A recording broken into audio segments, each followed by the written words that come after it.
Assalamualaikum warahmatullahi wabarakatuh. Bismillah, alhamdulillah, wassalatu wassalamu ala rasulillah Sayyidina wa maulana Muhammad ibn Abdillah, la hawla wa la quwata illa billah, amma ba'd. Khadratul kiram, Al-Habib Ja'far Shadiq Al-Musawwa yang kita hormati, para jemaah pengajian Ba'dal Maghrib yang berada di ruang sholat utama Masjid Agung Jawa Tengah, para santri Mahatafidz Al-Quran Imajati Basnas Jawa Tengah yang kami banggakan, dan para pendengar setia Radio Dais, Radio Gaul, serta pemirsa MAJ TV dan TVku dimanapun Anda berada, rahimakumullah. Alhamdulillah, di kesempatan yang penuh berkah dan manfaat ini kita masih dipertemukan oleh Allah Subhanahu wa taala di ruang salat utama Masjid Agung Jawa Tengah ini, insyaallah dalam keadaan sehat walafiat. Hadirin hadirat yang dihormati oleh Allah Subhanahu wa taala, ngaji pada malam hari ini yaitu ngaji kitab Taysirul Khallaq. Insyaallah tema yang akan dibahas pada malam hari ini yaitu tentang adab muta'allim. Untuk itu apabila nanti para jamaah, para santri yang ingin bertanya bisa ditanyakan langsung kepada guru kita. Dan bagi para pendengar serta pemirsa yang ingin bertanya bisa melalui WhatsApp-nya Radio Dais di nomor 0821 336 70.000. Baik, untuk mengawali ngaji pada malam hari ini, terlebih dahulu mari kita buka dengan bacaan Ummul Kitab. Liridhaillah wa li syafaati Rasulillah bi barakati suratil Fatihah. A'udzubillahi minasyaitonir rajim. Bismillahirrahmanirrahim. Alhamdulillahirabbil alamin arrahmanir rahim maliki yaumiddin. Iyyaka na'budu wa iyyaka nasta'in ihdinas siratal mustaqim siratal ladzina an'amta 'alaihim ghairil maghdubi 'alaihim waladdallin. Amin. Selanjutnya mari kita bersama-sama simak ngaji pada malam hari ini kepada beliau Al-Mukarram Habib Ja'far Shadiq Al-Musawwa, dengan segala hormat dipersilakan. Assalamualaikum warahmatullahi ta'ala wabarakatuh. Bismillahirrahmanirrahim. Alhamdulillahi rabbil alamin. Wabihi nasta'in ala umuri dunya waddin. Thumma salatu wassalamu ala imamil anbiya'i wal mursalin Sayyidina wa habibina wa syafi'ina wa qurrati a'yunina wa maulana Muhammadin sallallahu alaihi wasallam wa ala alihi wa ashabihi ajma'in. Amma ba'd. Bapak dan Ibu hadirin hadirat yang saya hormati, dan juga para santri Ma'had Tahfidz Quran Masjid Agung Jawa Tengah yang saya cintai. Juga tidak lupa kepada para pendengar Radio Dais dan juga pendengar Radio Gaul FM serta pemirsa MAJT TV dan pemirsa TVku dimanapun berada, rahimakumullah. Alhamdulillah, kita panjatkan rasa syukur kita kehadirat Allah Subhanahu wa ta'ala atas segala nikmat yang diberikan kepada kita. Mari kita senantiasa memohon kepada Allah agar acara ini senantiasa diberkahi dan diridhoi oleh Allah Subhanahu wa ta'ala, sehingga apa yang nanti saya sampaikan bisa bermanfaat untuk kita semuanya. Amin ya rabbal alamin. Tadi Ustadz Faiz menyampaikan bahwa tema kali ini adalah adab muta'allim. Kalau kemarin adab mu'allim, sekarang adab muta'allim. Muta'allim artinya orang yang mencari ilmu, atau santri ataupun murid. Kenapa ada bab tentang adab muta'alim atau adabnya sebagai santri? Karena muta'alim atau santri atau murid itu kan diharapkan nanti bisa menjadi mu'alim, bisa menjadi orang yang mengajar, menularkan ilmunya, yang mana fungsi dari mu'alim itu yang kemarin-kemarin sudah saya sampaikan, ternyata itu sangat penting. Karena dalam kehidupan ini yang paling ideal di dalam mengatur keseharian itu adalah agama. Jadi apabila seseorang di dalam keseharian itu tidak menyertakan aturan-aturan agama, maka dia akan rusak. Sedangkan agama itu yang membawa adalah para mu'alim, ya, atau ulama, orang-orang yang alim. Oleh karena itu harus ada pendidikan dari dini, atau kalau dalam bahasa ekstrimnya itu harus ada penggemblengan dari dini untuk para santri, untuk para murid. Seiring dengan berjalannya waktu, diharapkan nanti ketika muta'allim ini sudah menjadi mu'allim, maka adabnya dari muta'allim yang menjadi mu'allim ini sudah tertata dengan baik, atau menjadi kiai, menjadi ulama yang baik, yang soleh. Ya. Sekarang mari kita simak. Lil muta'allimi adabun fi nafsihi.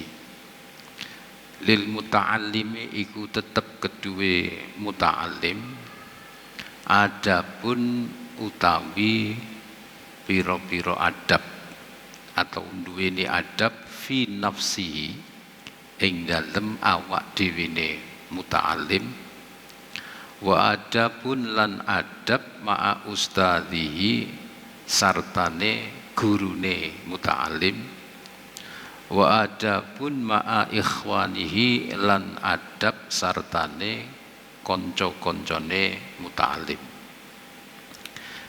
Jadi menjadi muta'alim itu harus punya 3 bekal tentang adab, di mana adab itu terkait dengan dirinya, terkait dengan gurunya, dan terkait dengan teman-temannya. Terkait dengan dirinya, jadi seorang murid, seorang santri itu harus memiliki dalam dirinya itu adab atau perilaku atau akhlak yang baik. Kalau saya pernah mengistilahkan, ya, apabila kamu ingin dihormati orang lain, maka hormatilah dirimu dulu. Jadi nek kita ini ingin dihormati oleh orang lain, maka hargailah dirimu. Nek jare wong Jawa kuwi ajining raga saka busana. Jadi orang yang berpakaian baik, rapi, bersih, itu sejatinya dia sudah menghargai dirinya dulu. Karena dengan dia menghargai dirinya dengan berpakaian yang baik dan sebagainya, maka secara otomatis orang lain akan menghargai kita. Ini dalam soal pakaian atau jasad. Begitu juga soal jiwa, soal diri sendiri di dalam.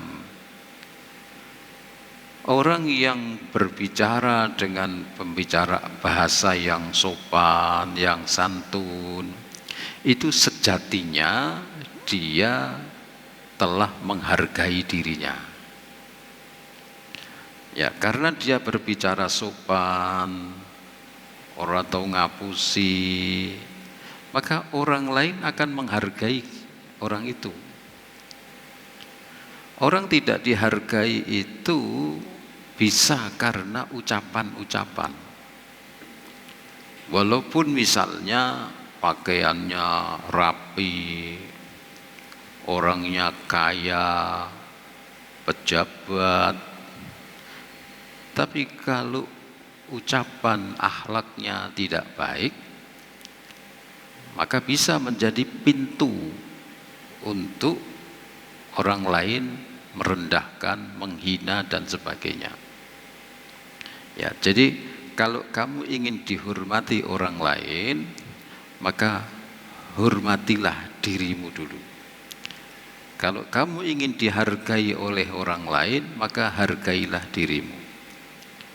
Ada orang pakai pakaian compang-camping, ya, pakai peci dibalik. Orang yang melihat itu akan memandang sebelah mata. Paling tidak orang itu akan dibatin. Ki ketoke kentir iki. Ya. Ki ketoke ora waras iki. Lah nganggo klambi kok diwalik, gitu ya. Jadi kalau orang mengatakan ajine raga saka busana, ya orang kalau tidak tahu, meskipun itu janjane orang itu rodok tulalit, nah istilahnya gitu ya, dipakai sing apik, pakaian yang rapi, yang rajin, bersih, dia berjalan masuk di gedung resepsi. Yang melihat itu karena tidak kenal, monggo Pak, tanda tangan, padahal tanda tangan ora iso, ngisi absen kehadiran ora iso, tapi dihormati karena raganya dia dihormati sendiri dengan pakaian-pakaian. Begitu. Nah, apalagi ditambah dengan perkataan yang baik, itu ya. Jadi itu masuk dalam adab fi nafsihi. Jadi adab untuk dirinya sendiri. Kemudian amma adabuhu fi nafsihi fakasiratun. Amma anapun adabuhu utawi adabe santri fi nafsihi ing dalem awak dhewe santri fakasiratun moko akeh. Ya. Adapun adab tata keramanya santri yang terkait fi nafsihi dalam dirinya sendiri itu banyak. Minha setengah saking kasiroh, di antaranya dari sekian banyak itu Yang pertama disebutkan tarkul ujbi. Ya. Tarkul ujbi iku ninggal sifat ujub. Jadi seorang santri dia harus membuang jauh-jauh sifat ujub. Ujub itu orang yang membanggakan dirinya. Ujub itu kan kayak heran ya. Jadi kalau orang melihat sesuatu yang heboh, wah ajib, melompati, wah ajib, jadi wah. Nah, ujub itu artinya orang yang merasa wah dalam dirinya. Ya. Jadi orang yang membanggakan dirinya, ya yang mengherankan dirinya, yang lain itu dianggap ujub. Ujub itu kesalahan pertama yang dilakukan oleh setan, yaitu ketika setan itu bahasanya itu ngerengeng-rengeng dibilah. Jadi tidak berbicara dengan orang banyak. Kalau berbicara dengan orang banyak itu sombong, ya. Tapi nek dibatek dhewe. Samene iki jot sampe aku. Ah, jenenge ujub ngono. Ana wong begini, kroco. Ya. Delok ngene. Pedot sampe aku lah. Lah itu namanya ujub tuh begitu. Kurang lebih. Lah iblis itu membanggakan dirinya, ujub. Memang sumbutlah, ujubnya itu sumbut. Ya, sumbut kalau dia itu ujub, karena iblis itu diberi kepercayaan oleh Allah untuk menjadi istilahnya kepalanya makhluk yang ada di langit dan makhluk yang ada di bumi, yang harusnya langit ono sing ngepalani dhewe, bumi ono sing ngepalani dhewe. Lah itu langit dan bumi diserahkan oleh Allah kepada iblis. Saking hebatnya iblis, saking pinternya iblis. Ya. Bahkan ada yang mengatakan itu wallahu alam, bahwa malaikat itu berguru kepada iblis itu 500 tahun. Carane apa tuh jenenge? Ya bergurulah, menimba ilmu tentang ini, itu 500 tahun. Saking pinternya iblis. Jadi luar biasa iblis itu. Lalu iblis itu ujub dalam dirinya. Dia mengatakan, apa ada hambanya Allah yang seperti saya? Dia merasa jumawa. Saya ini diberi kepercayaan oleh Allah menjadi kepala semua yang ada di langit dan menjadi kepala semua yang ada di bumi. Coro aku iki kepalane ora ono sapa. Jadi belum pernah ada istilahnya wong jadi kepala kok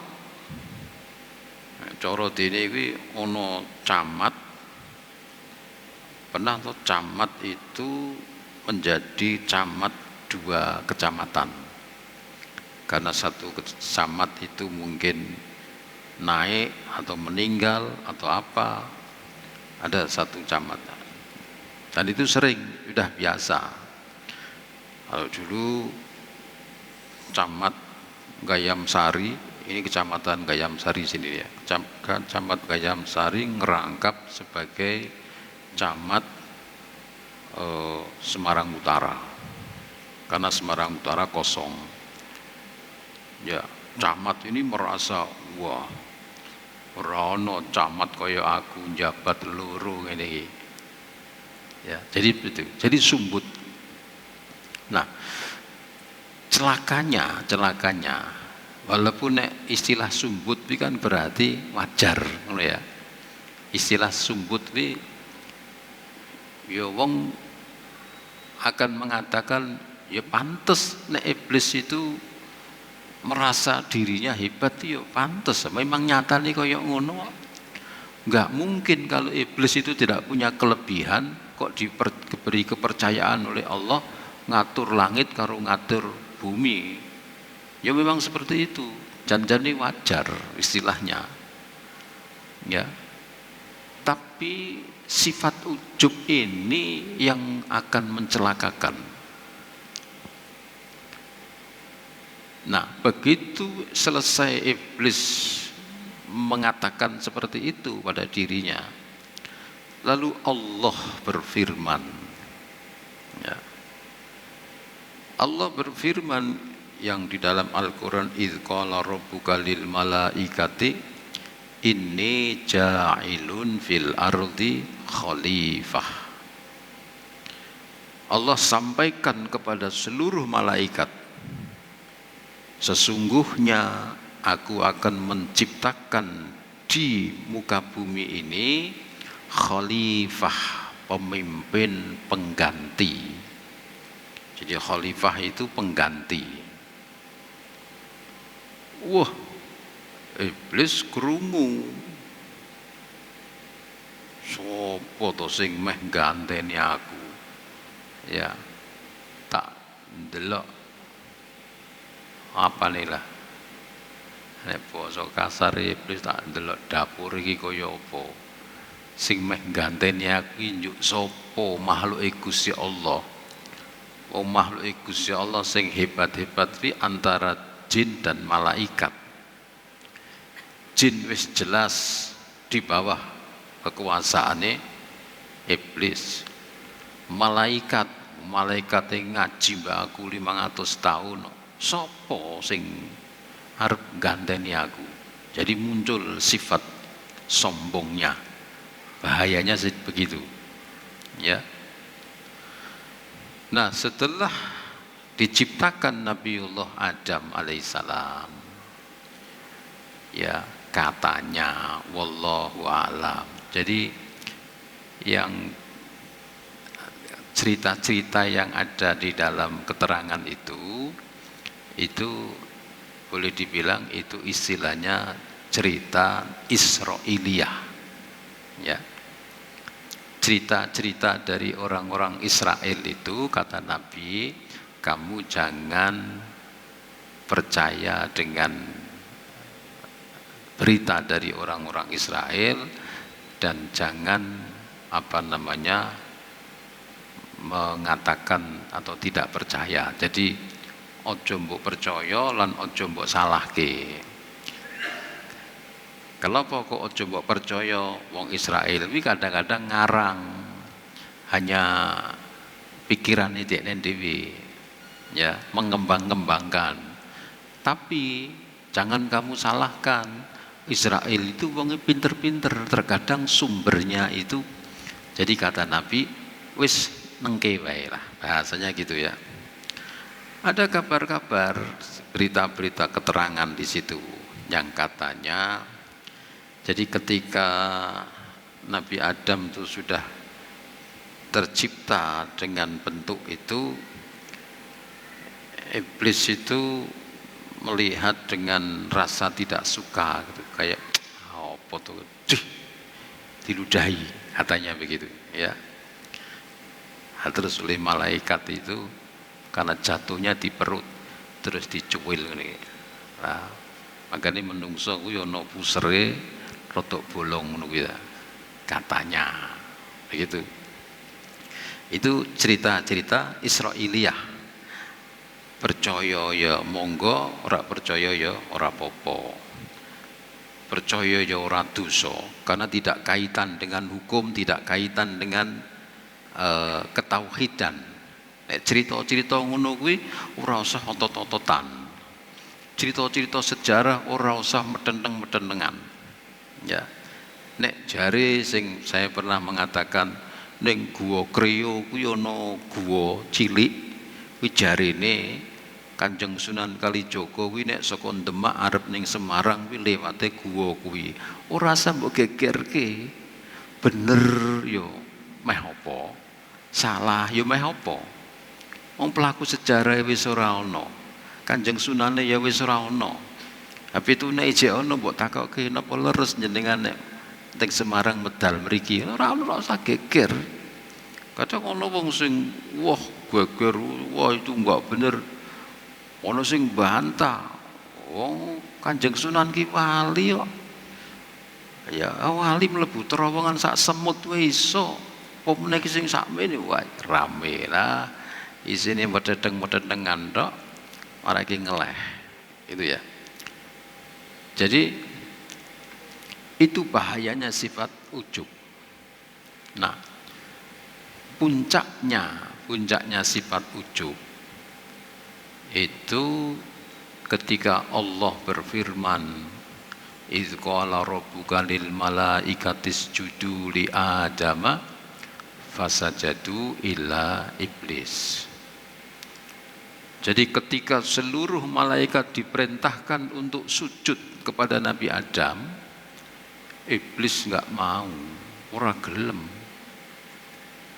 Illa iblis, kecuali iblis, aba wastakbaro. Dia tidak mau, dia takabur. Ngapain? Kok aku mbok kon ngaji karo cah wingi sore? Ngapain aku mbok kon makmum karo bocah wingi sore? Ya. Niki mau Kausar ketok. Ning di Kausar. Ngumpet. Misale ya. Aku dalam urusan kitab iki Kausar ngaji mbek aku. Tapi babakan Quran aku kalah. Kausar hafal Quran. Ya, yang ditunjuk oleh MAJT Kausar jadi imam. Terus aku ning burine, ngapain aku makmum karo Kausar? Kausar ngaji mbek aku kok. Gethuk. Wah. Nah, itu sifat ujub itu seperti itu. Ya. Akhirnya orang yang punya sifat ujub itu dia tidak mau menerima kebenaran karena datang dari orang yang dia menganggap di bawahnya itu ya. Udah tak gawe waktu dawa ora ono sing takon. Kira-kira ono waktu takon ndak?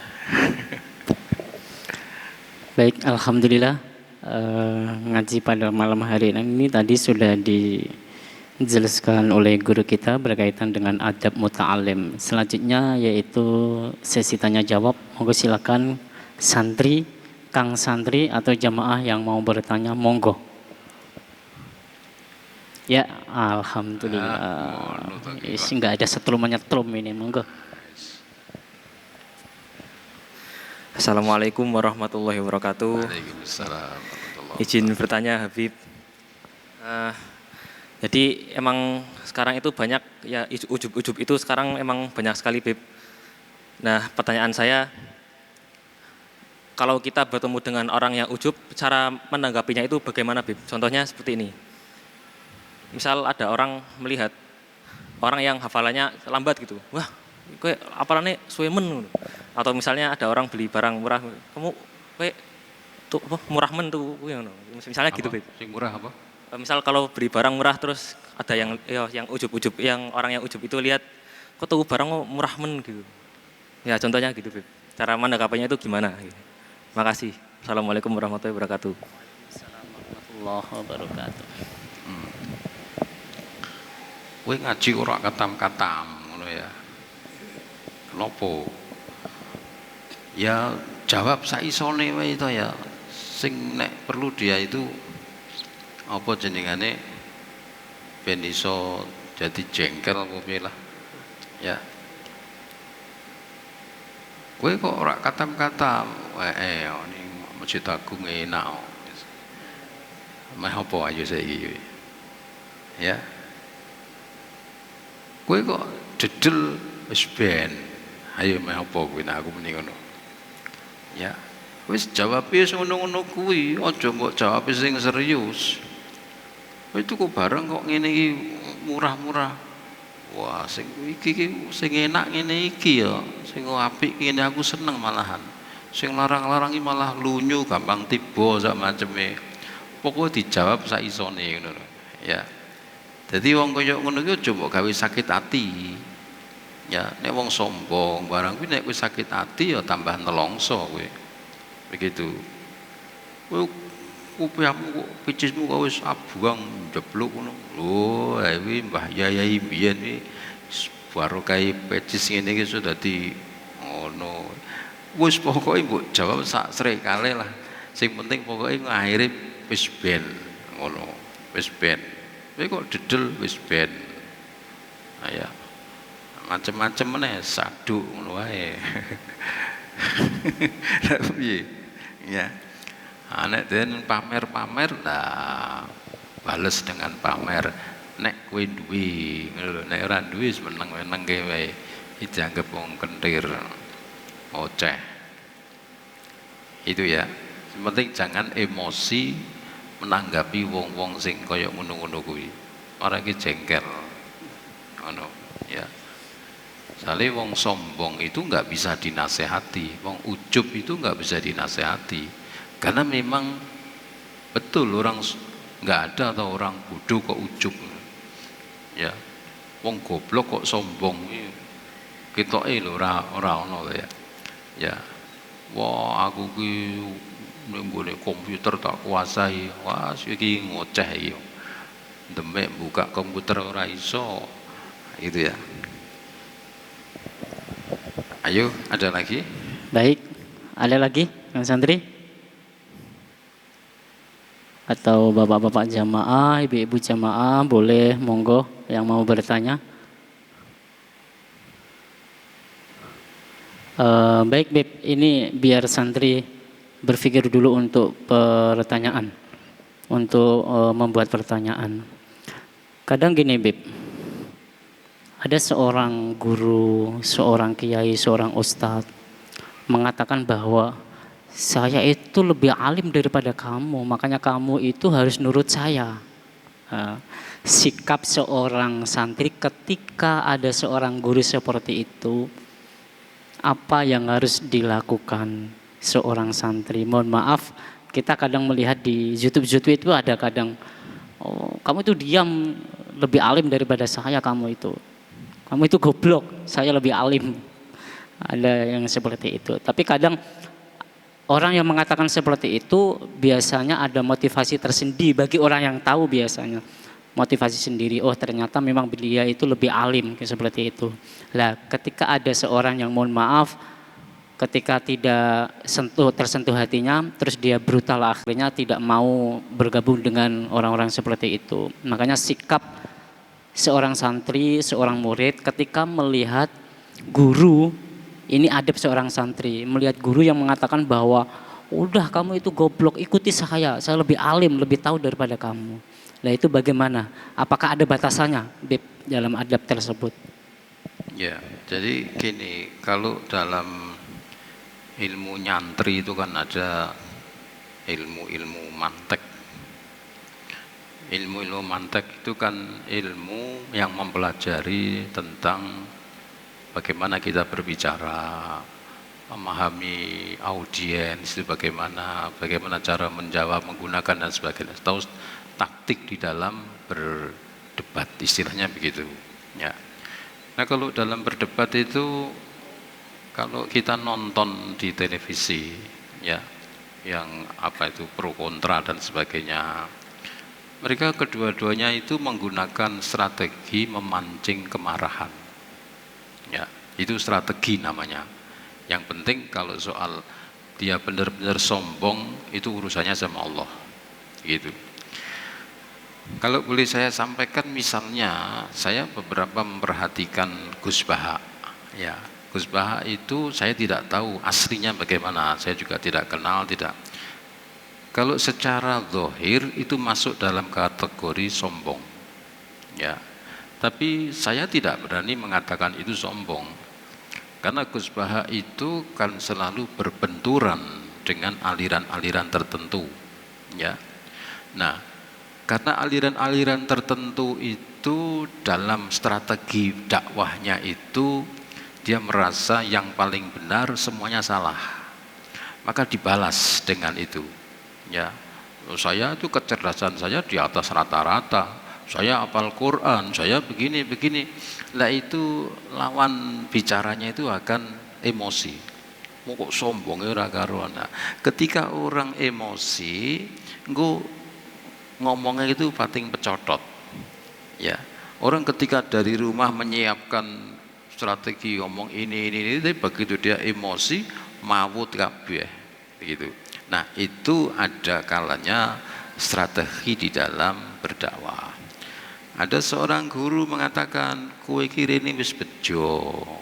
Ya, kowe iki rene bejo, aku iki sing mulang. Moko kowe nurut aku. Kowe iki ora ngerti bocah. Ya. Jadi tentang sombong dan tidak itu urusannya Allah. Ya, kan saya pernah bercerita loh, guru saya itu mengatakan kepada saya bahwa aku ki ora turu nek durung sinau.